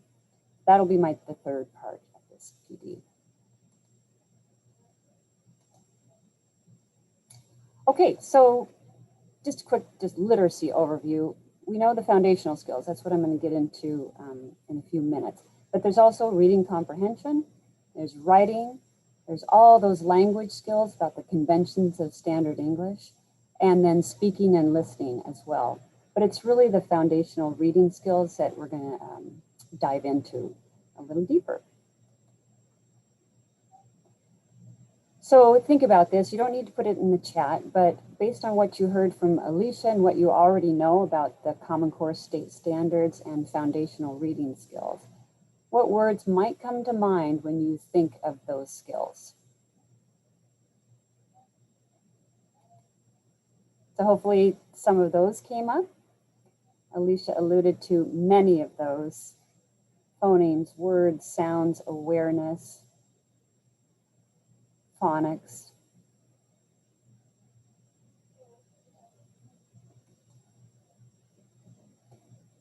So where can you find the reading foundational skills? Because they are a K-5 continuum of skills. They're on the Common Core State Standard page. They're not a means, they're not an end to the end in themselves. They are really there to serve fluent reading and comprehension as well. There's kind of a misconception that I've often found that it's a K2, that foundational skills are K2, but we know they span K5. So I'm going to kind of show you that span.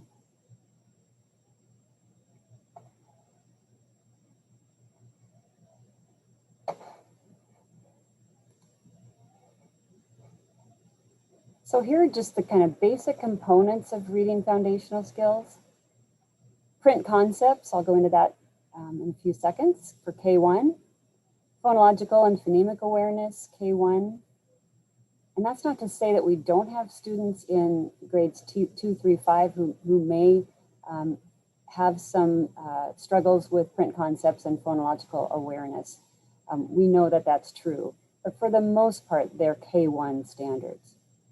And then, of course, phonics and word recognition of high frequency words spans K5, and then fluency, K5. Okay, so let's start with print concepts.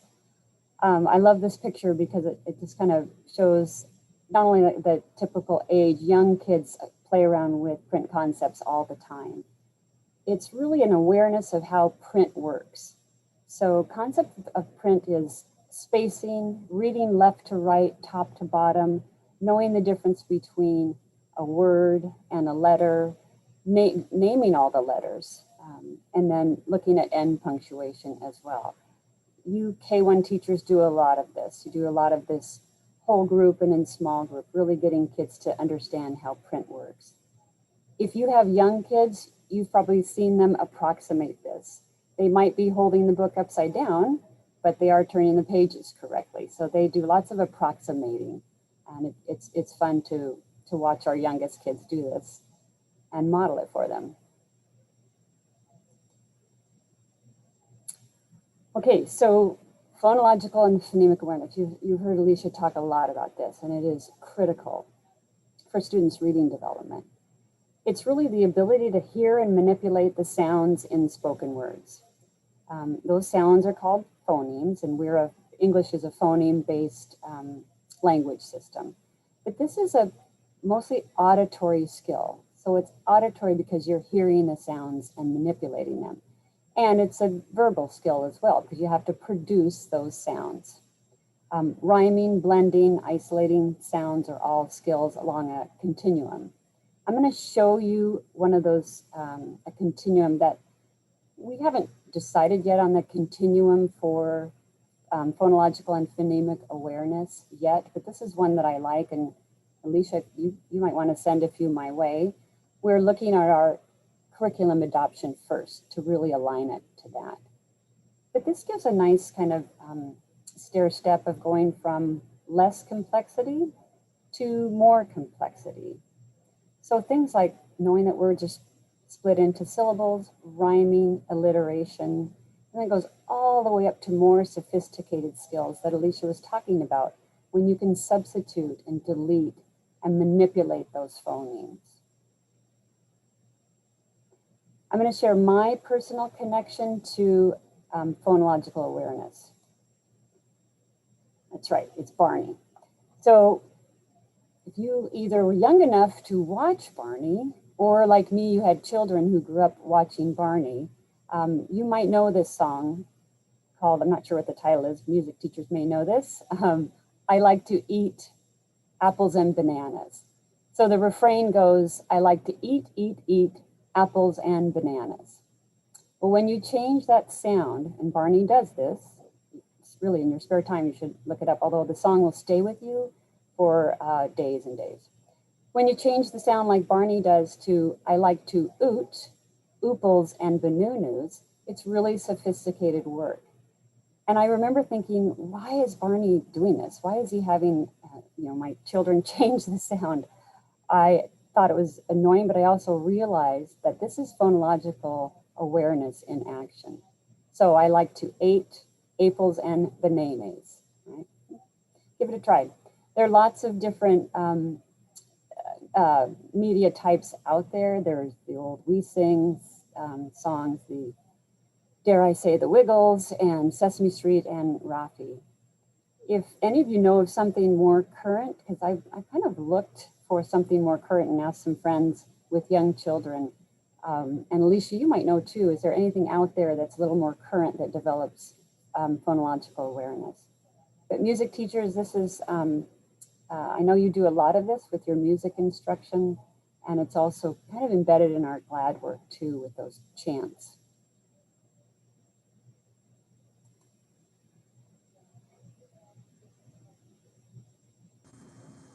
I'll have to think on that, Ruth. I was thinking that I do like Marilyn Adams' book, Phonemic Awareness for Young Children. She has a lot of songs and chants and things in that. But it's, well, I think it would be great to see some new resources on nursery rhymes that aren't necessarily the classic ones, because so many of the nursery rhymes use vocabulary the kids have no, I mean, what's tuffet? You know, You're right. What are curds and whey? Excellent point. Thanks for that resource too.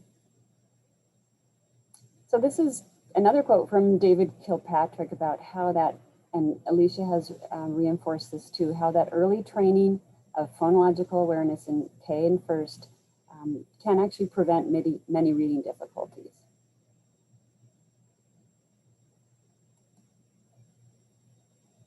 Okay, so then moving on with the Common Core State Standards for Foundational Reading Skills, phonics and word recognition.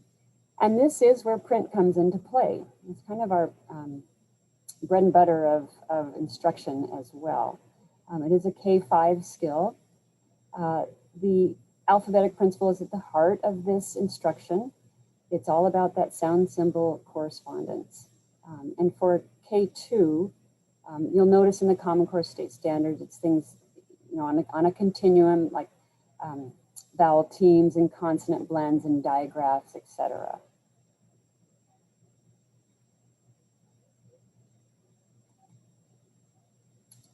And then rounding things out, K5 with the Common Core State Standards for foundational skills is fluency. And it's truly just the ability to read text with speed, accuracy, and prosody or proper expression, paying attention to phrasing and end punctuation or all punctuation. There is, like Alicia said, an automaticity to it that's important. I always think of fluency as the bridge from accurate reading, being able to sound the words out, getting them correct, to comprehension. Just like Alicia said, if you're spending lots of time decoding, you won't get fluent in order to understand what you're reading.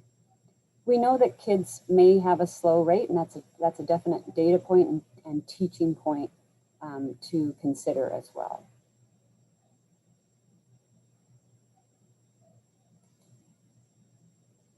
One thing that's very important to us going forward is that we have a systematic progression of explicitly taught skills. So systematic in that those letter sound relationships are taught in an organized and logical sequence.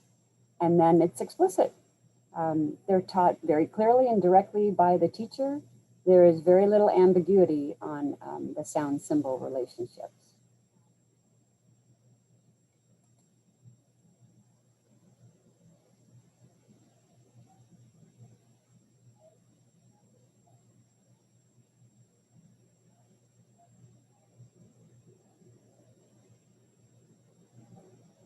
So this quote is, it's really important to me that kids know that this work that they're doing with phonological awareness and print concepts and all the foundational skills, that they are going to transfer to their daily reading and writing activities.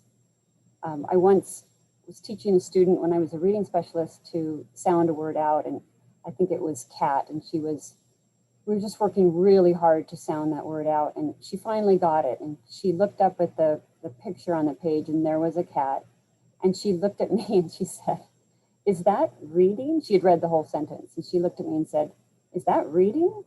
And I realized that I'd forgotten to kind of tell her that what we are doing is reading. And so making sure that we're grounding kids in the purpose of what we're doing, right? This learning letter sounds, what we're doing is reading. So that was eye-opening for me.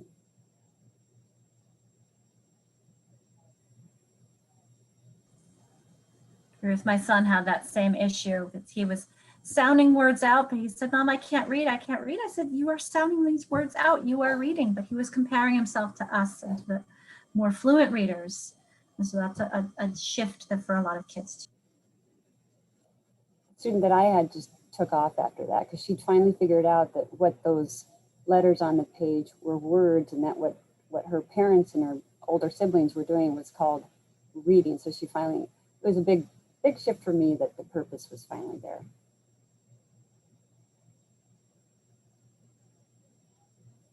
So that's a very, very quick summary of the Common Core State Standards and the components contained within.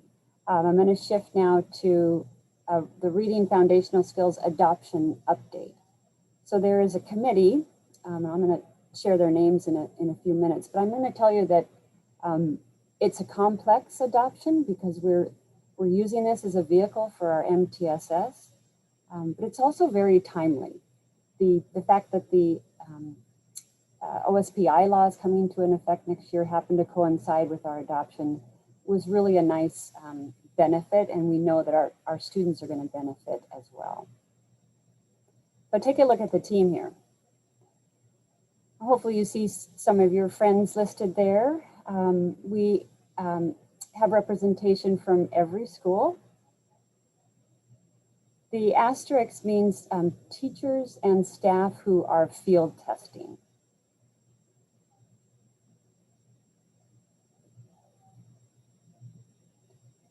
So give these folks, if you know them, a big thank you. They have been doing very, very hard work. We started in person with this adoption, and then of course we moved to remote, and so we've been conducting the adoption in a remote setting. Challenging, but they have really stuck with it. More folks to add. You can see that in addition to classroom teachers, we have really wide representation, and multiple perspectives are included in this adoption as well.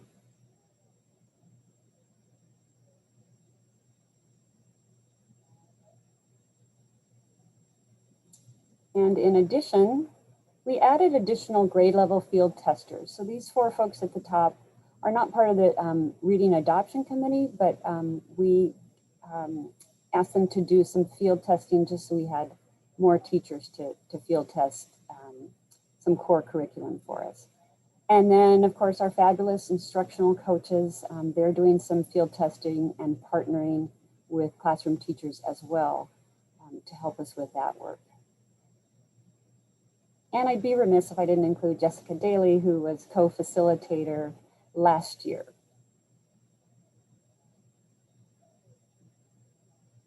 So really thank you to this team. And actually, Alicia's been a part of the team as well, on and off, helping guide our work in terms of supporting students with dyslexia. So what's our goal? We are adopting tiered curricula and instructional methods for all students and for those needing intensive intervention. And a secondary goal, and a super important goal, is to deliver it to students, to help you deliver it to students in a doable, practical manner. We know we can have tools, but finding ways to deliver it to students is paramount. Like Rich said, we may not be great at this on day 1, but we are on the road to becoming great at it.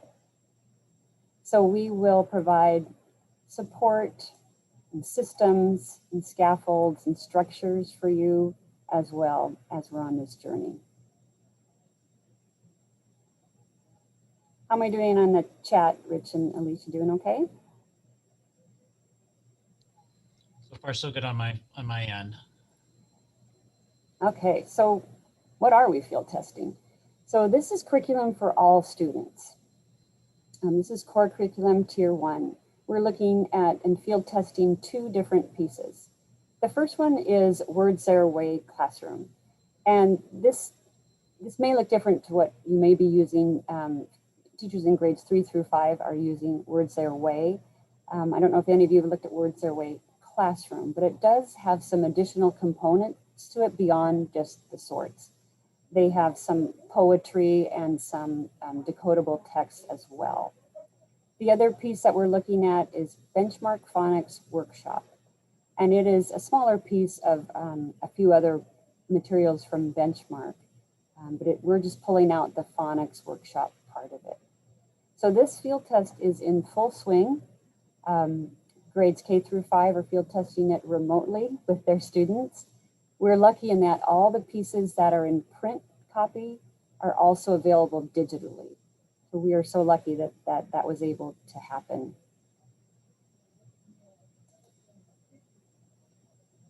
We know that there is a strong need, and there will be a strong need next year for evidence-based tools, and the assessments that accompany them is going to be critical, especially next year.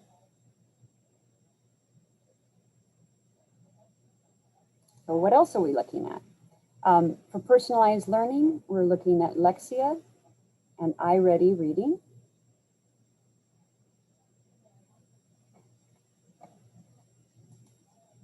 And then our literacy screener, the committee agreed to pilot the iReady literacy screener this year, including how to use that diagnostic. And iReady has some of the highest validity scores from independent reviewers. So we're happy with that.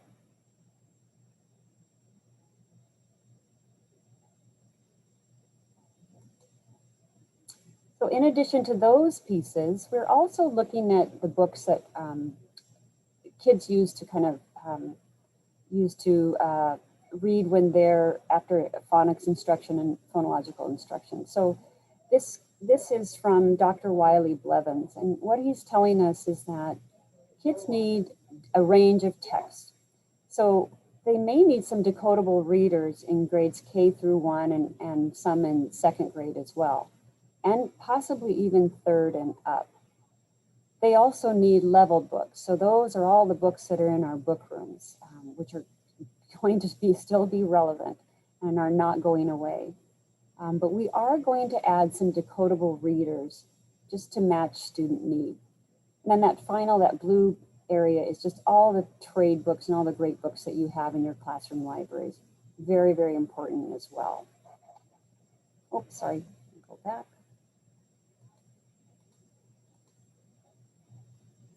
Alicia talked about this a little bit, but a decodable reader is really aligned to that systematic phonics sequence.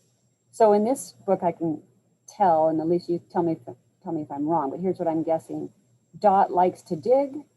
Looks like there is some reinforcement of short O, possibly short I in dig, and maybe even a few sight words like and to. So that would be reinforcing what the student has learned through their phonics instruction. But also it gives kids a huge sense of success because it is tied exactly to what they were just taught. It gives them some feelings of success. As opposed to a more predictive or authentic text that's based more on a pattern. And our book room is full of those. An example might be, I see mom at the park. I see dad at the store. We're very familiar with those. So we're really excited to provide some decodable readers at each building. And Ruth, when you mentioned the sight words, if I might help shift that to common words, because a sight word is any word that an individual can know by sight. Excellent. And I'm looking at this and seeing the word like is decodable, and to is just a little bit off, but we'll get there. Excellent point, thank you. So again, we really want to add some of those decodable readers to our book rooms. We're excited about that. Another thing that the committee agreed to include for our curriculum next year that some of you may have heard about is called Heggerty Phonemic Awareness. And this is, again, very little attachment to print. It's a kind of a call and response program, almost all auditory with students producing sounds.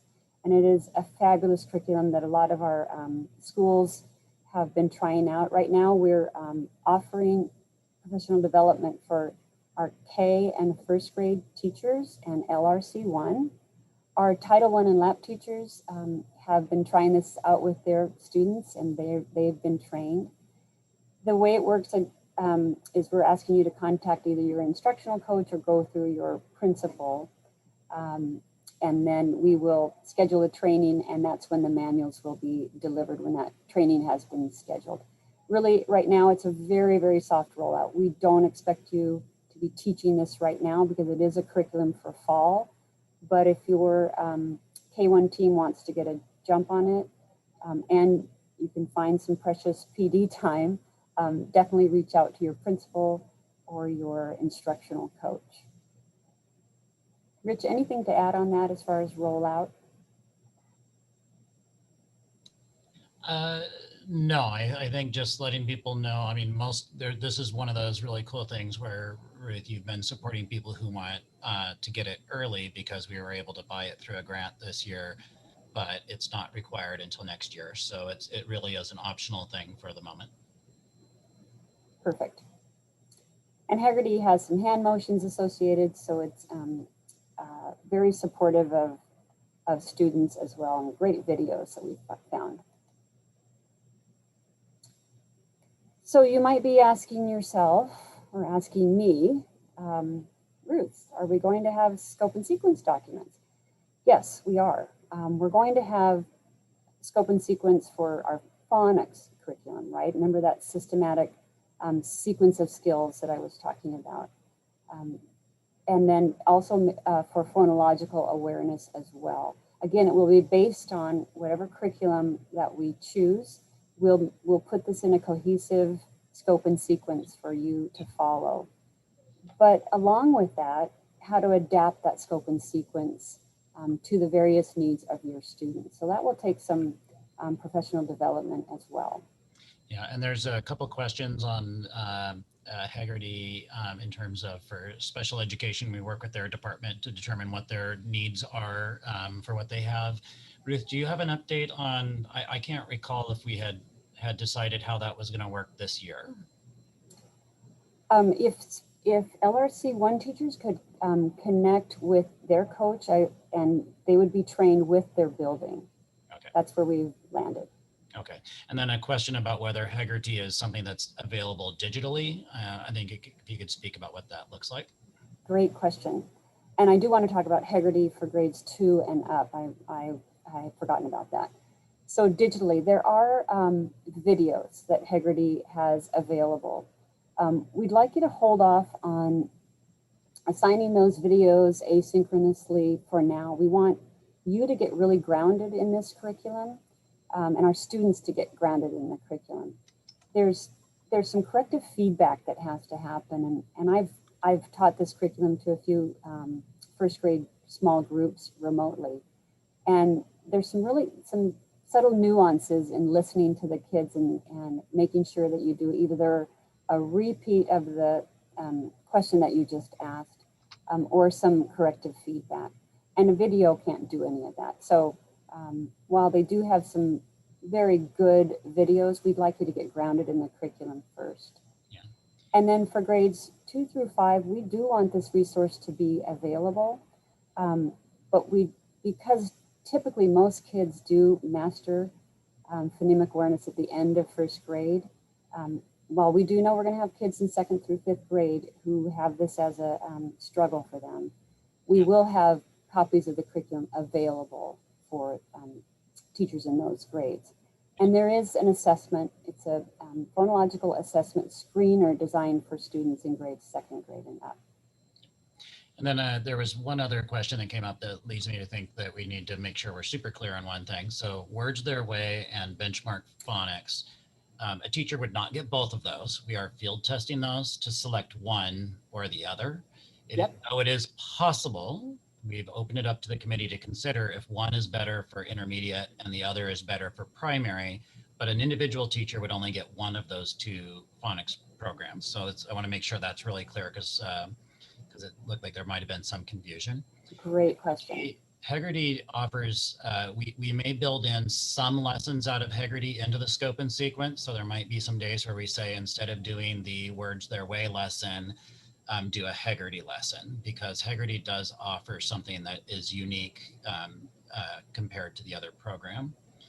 And then we're also looking in this, just as we've been discussing, kind of when you break into small groups with students, do you have some resources to really meet the needs of students in your small groups? And I know that many have been exploring how to do that within their guided reading groups to really get at some of those extra phonics needs and such.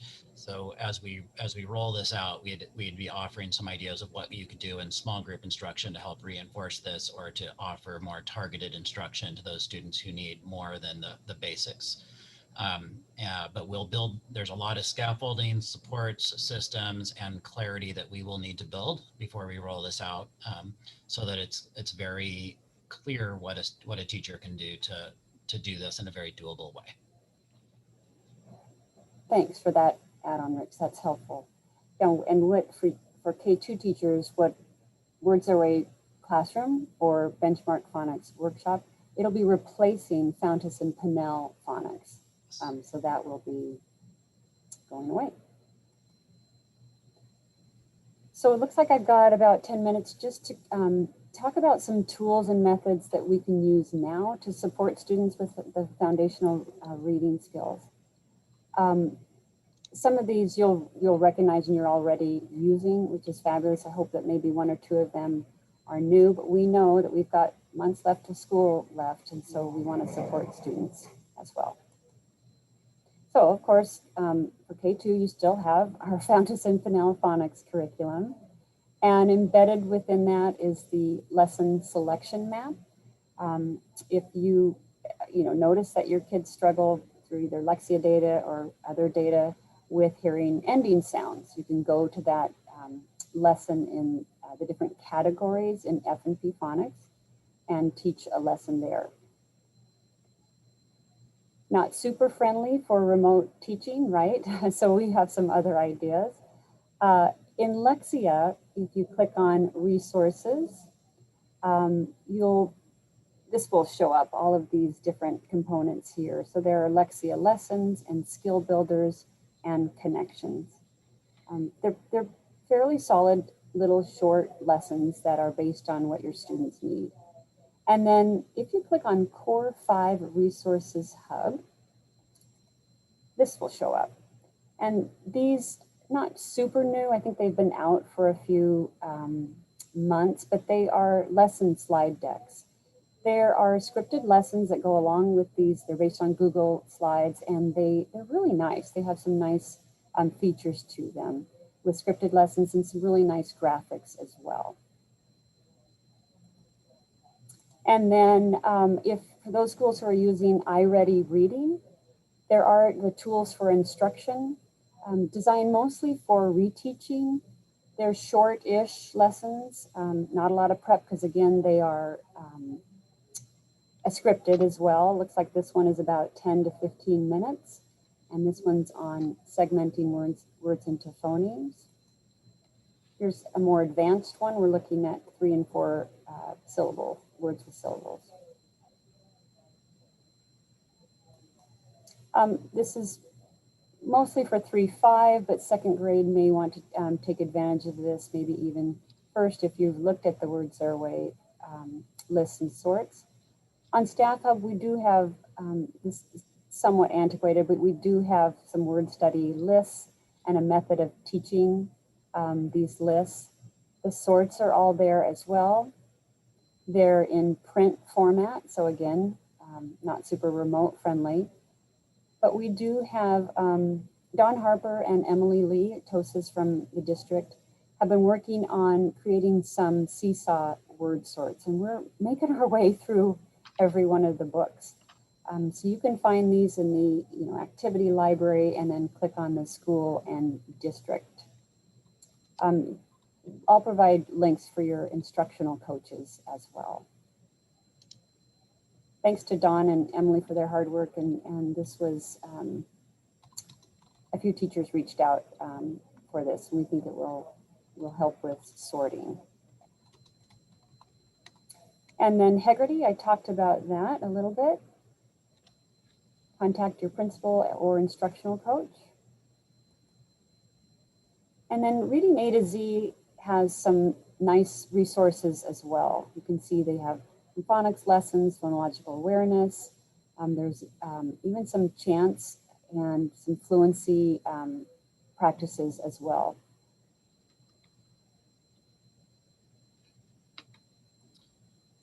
And then of course your instructional coaches and the TOSA group. If there's a skill that you're working on that it's just not sticking for your student, reach out to us. We've got some additional resources. I know there's a lot out there. We've vetted a few, and Alicia has given me quite a number of resources, so that's nice too. So please reach out to us.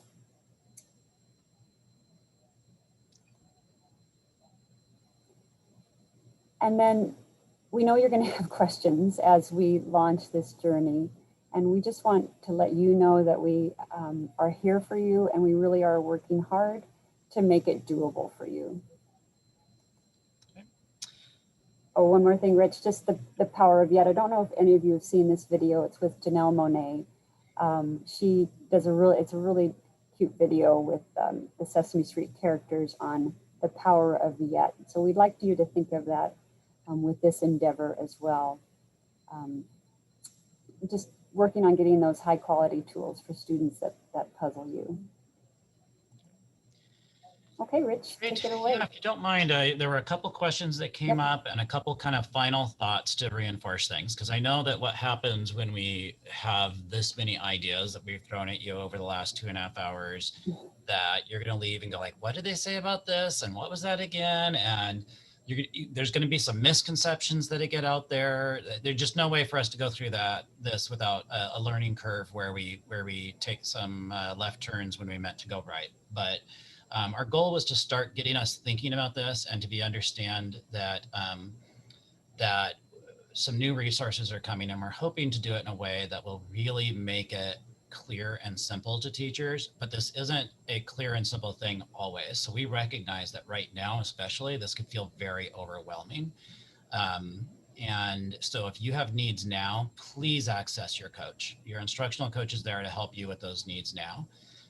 If you have needs in the future, don't worry too much about it right now. Don't worry too much about it right now, because by the time we come out with that next layer of supports, it'll start making even more sense of how we can do this, and do this in a way that makes sense for teachers in the classroom and for kids in their learning. So I really believe we will be able to take really good steps next fall without overwhelming everybody and overwhelming the system. There are a lot of things we need to work out. For example, and so I want to just go through and acknowledge some of those things very quickly as we close up. One is, I want to remind us there's a difference between special education testing and screening and diagnostic assessments in general ed. And we're going to have to put those in two different categories in our head in the future, and really think about kind of how those are different, and they have different purposes. And we're going to focus this year on the assessment for general ed instruction to help us provide tight, targeted instruction as best we can to meet students' needs. There's also some work that we're going to have to do just in how we talk to parents and how we engage students. There's some trainings that we're going to have to get into, and just figuring out how to refine our approach to when dyslexia comes up, or when these early literacy issues come up that are associated with dyslexia. We're going to have to become better and better at how we talk about it, and think about how we support students and guide them along in the process, so that they can feel included and accepted and welcomed in our schools, rather than feeling like school is not a place where they are set up for success. And I got to tell you, I think that plays into your strengths as teachers, that you do that very well. So I think just the better we get around dyslexia, the more it'll feed into the things that you already do for caring for our students. We are going to provide some tools. We're going to get rid of some tools too, like F&P phonics. We are trying to decide whether we go down the road with Lexia or iReady reading. There's going to be some replacement of resources for resources that have a stronger basis of evidence supporting them. We also are going to work on making sure that we have a way of providing more intervention for students as well through this, so that you're not there alone. It's going to take systems and supports as a whole school and as a whole school district to do this well. It is not something that we're going to ask you to go do by yourself alone on this. Being really clear, we are going to have to rethink our assessment program. I don't think F&P is going away because remember, we're only looking at the reading foundational skills standards right now. And then we'll get into the comprehension and kind of all the rest of the reading and literacy standards. So we'll still need making meaning, readers, writers workshops, F&P phonics. They will still have a role, and we'll, as part of our scaffolds, is we'll show some models of ways that they can all fit together in a realistic literacy block. So we'll give some suggestions of how you might structure your literacy block in a reasonable amount of time. So those will have to fit together nicely.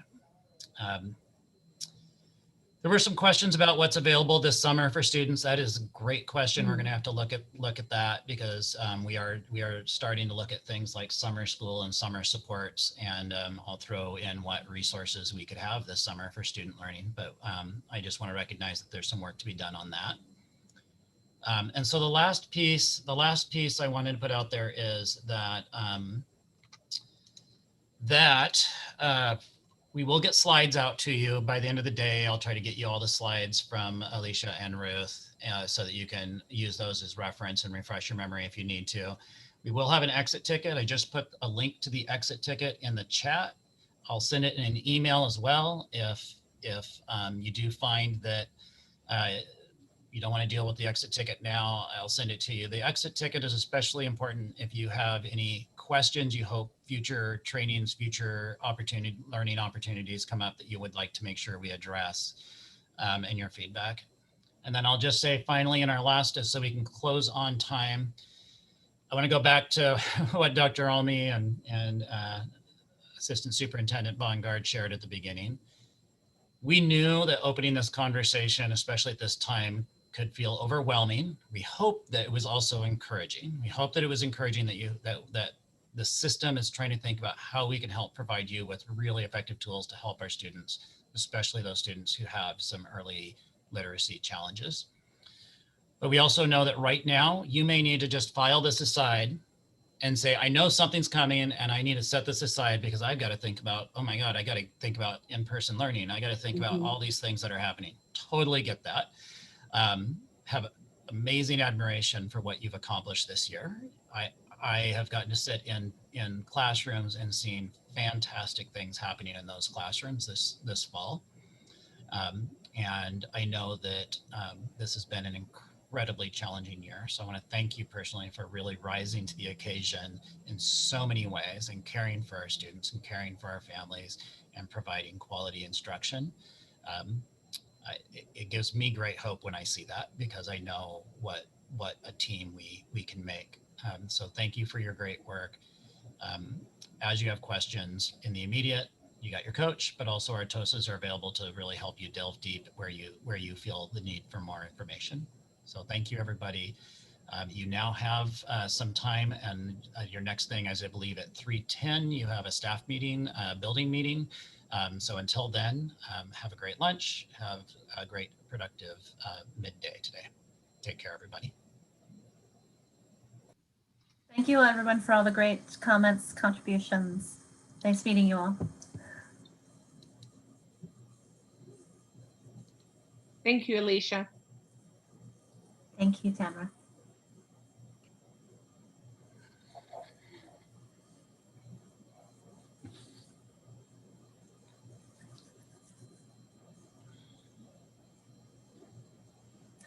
Rich, you have somebody entering the waiting room now. Maybe that person's really early for the next one. I have know that some people get bumped off because of internet issues and then they have to jump back in. And so I tried to keep an eye on the waiting room and not leave people waiting.